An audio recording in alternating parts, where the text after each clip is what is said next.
Bale, egin behar dugu errezeta bat, probesteko makailu bat saltzan egin duguna piper batzukin, pikillo batzukin, porru patata bat makailoarekin, hasiko gara porru patatarekin. Horretarako egin behar dugu sofrito bat, tipula eta azenarioarekin.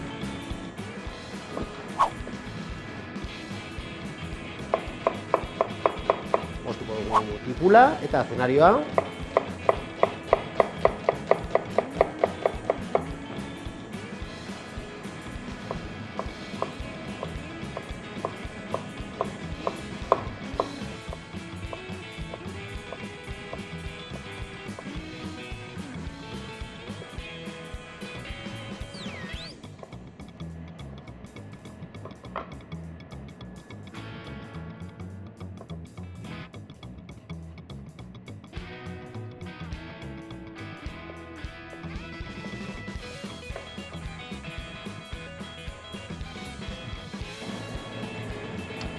Oso, no? Pues behin ja barazkiak moztuta, egingo dugu sofritoa, horretarako botako ditugu lapiko batean.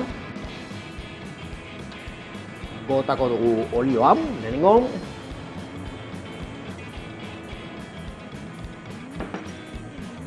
Eta hasiko gara sofritoarekin.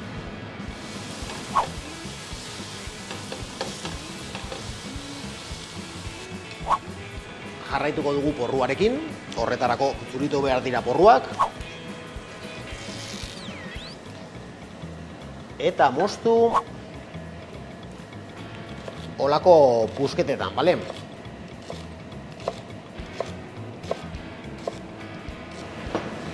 Orain garbituko ditugu.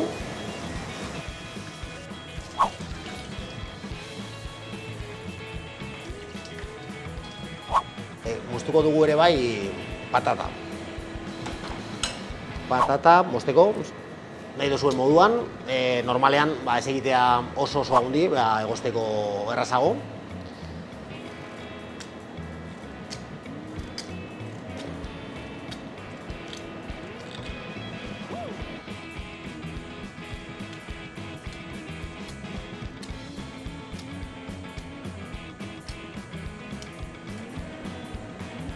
Eta porrua eta patata prest dugunean, sofritoak beharko ditu 5 minutu edo egiteko, eta ja, gehitzen ditugu ja patatak eta porruak, eta minutu bat erregozi, eta gero ura bota, eta egozi.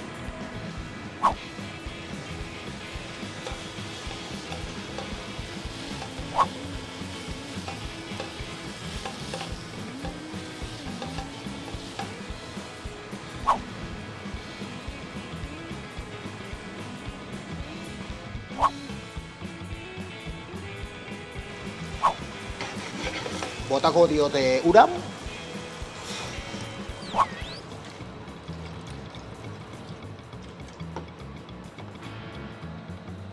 Eta itxoin behar dugu ordu erdiz, gutxi gora bera, ja, patata eta porrua bigundu arte, eta ja, horrea prest egongo lirateke, bale?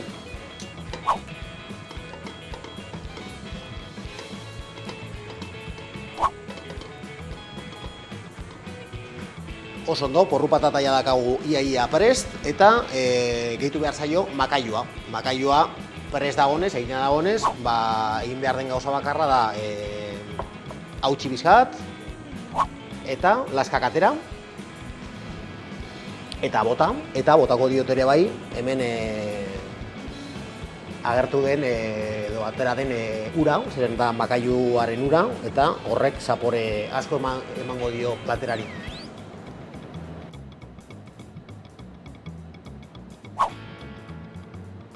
Hortxe salda, eta botako diot lapikoari. Ikusten duzunez, porru patata ja prest dago, ja patata eta porrua biak bigun daude.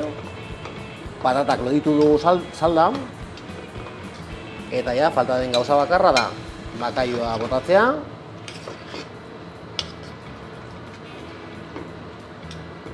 Eta botako diot perexil pixka bat ere bai.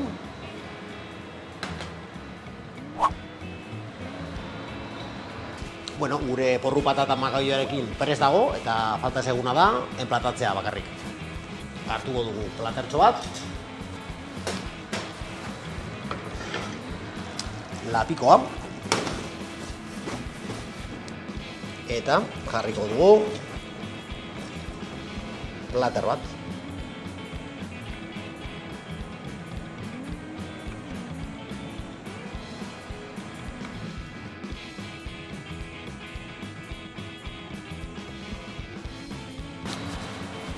Pues hau da gure platerra, gure gaurko platera, porru patata bat bakaioarekin, sobra genuen bakaio pizka batekin, egin duguna da, hau.